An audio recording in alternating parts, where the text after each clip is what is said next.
So let me ask you this. This is questions that I feel like we're just hitting every topic that everybody wants to hear. These are just the individual stock questions. Because I know people always want to know individual stocks, like, so we pick a couple every show to talk about. The first one is a very interesting one that we've been talking about here and there. Jamal was invested in heavily. Teladoc. Yeah.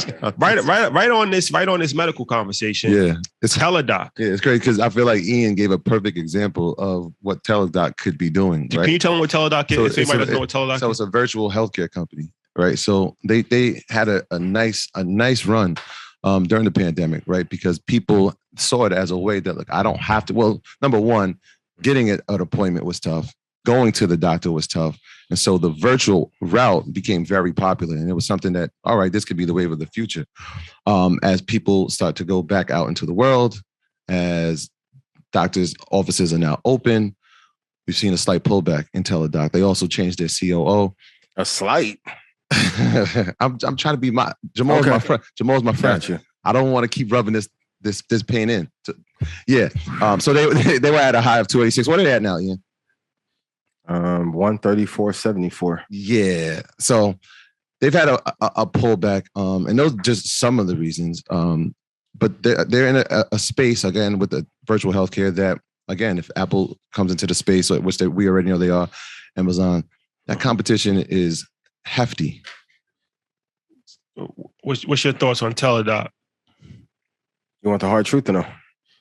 The hard truth. Only the truth. Yeah. No, that's not. What'd you say? I said the hard truth. Nah, that's not. That's not. And shout out to whoever. Hey, listen! Shout out to whoever cut that clip up. That was hilarious. It was hilarious. I see it. I'm not gonna repeat it, but I had paused myself and Ian paused himself. Yeah. It's a New York thing, man. We're not gonna grow. We can't grow up on that. Here's the funny thing: when we were in, and to my IU people, I was invited to University of Michigan. I'm not trading in my Hoosier colors, right? But it was killing you. Yeah, but there's a scene in The Big Short where they go to a strip club and they're listening to the strippers tell them, these are investors, like, hey, I have 3 mortgages. And then at that moment, they were like, damn, I know this market is really messed up. So we're walking through University of Michigan. I'm like in all of the campus. Then we get into the arena. The first thing I notice is 80,000 people in the arena, and I can't see a fucking mask for a mile. True. So if people are not wearing masks, you think that they're actually going to a doctor, let alone Teladoc. No. Good luck. Right. It's not happening. I think the idea was great.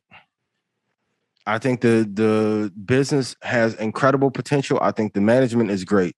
But if the stock was at 308 and it's at 134 now, it's probably going to come back down to 83.50. That would be a decent area if you are a true believer in it.